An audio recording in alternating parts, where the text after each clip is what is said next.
just offers this really rich perspective from master herbalism perspective, but also a decolonial perspective that I just don't feel like is still really spoken about in these spaces. Like as a community gardener, even on the past Sunday, I was talking at a botanical space about decolonizing botanical history, and there's a lot of frowning, there's a lot of people wanting to kind of skim over the last 500 to 600 years and kind of wrap that up. But it's also like we haven't really scratched on it as much in the space, and it's not like museums where you can go and repatriate plants or talk about where these collections end up.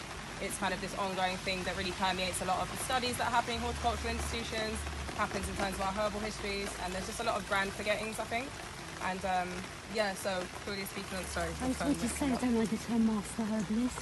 Okay. I don't use the word master. I'm a herbalist. Is there ever learning thing? I don't know it all. I only know what I know.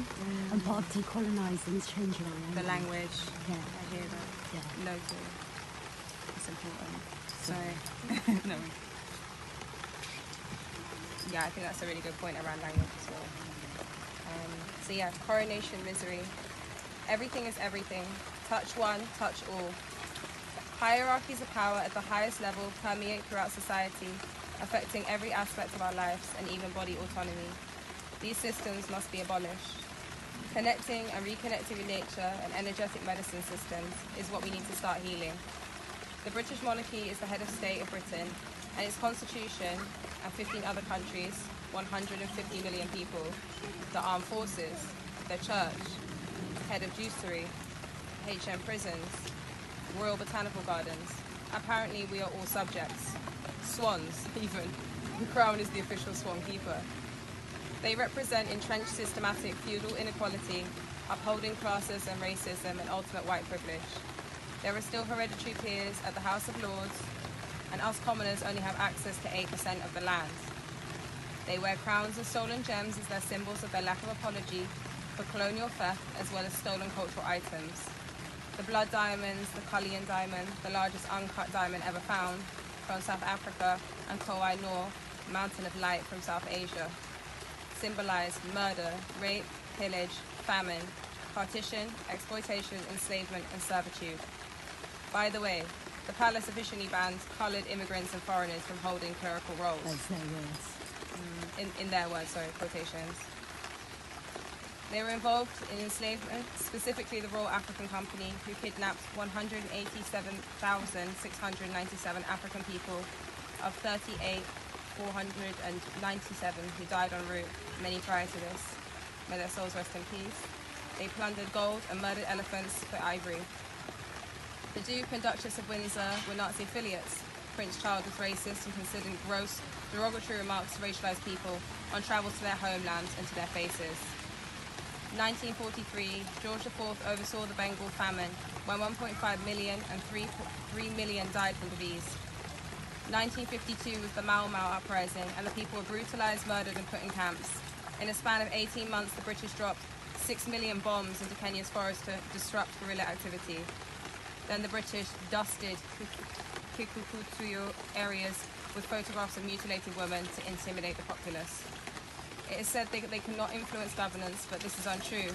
The Queen has intervened at least 1,000 instances where the law has been changed, including to hide the amount of her fortune, and the law was changed so William would inherit the Duchy of Cornwall fortune, like becoming an overnight millionaire.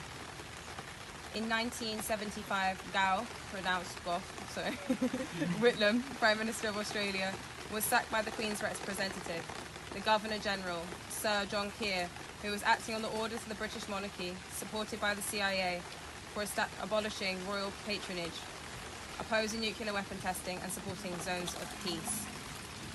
The sovereign grant is made of 90 MPA. What's that? Million per annum. Oh, per annum. Pounds. Sorry, 90 million pounds per annum.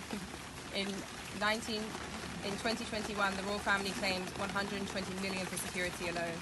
Apparently, the cost of the security of the coronation is 250 million. They get grants paid for by the taxpayers. The estimated cost is 45 million per annum. These are exempt from paying taxes. They drive without passports. They drive without licenses. They have the right to secrecy. For example, they are exempt from the FOI Act. They are above the law. They cannot be prosecuted. In 2010, the Queen tried to use the State Poverty Fund to heat Buckingham Palace. She gave the war criminal Tony Blair the highest badge of honour, and they have hosted other war criminals. Prince Charles requested at the COP26 for nations to band together to stop climate change, whilst himself travels in a private jet. Throughout the Commonwealth, people are voting to remove the Crown as head of state, as these systems must be abolished. Connecting and reconnecting the nature and energetic medicine systems is what we need to start healing. We need our land back to ensure self-sufficient food and medicine, to access live, clean, non-chemical water, and to return to indigenous-based land protection and practices are the first steps to begin to heal from the ruins of imperial capitalism. Let us pay homage to our ancestors.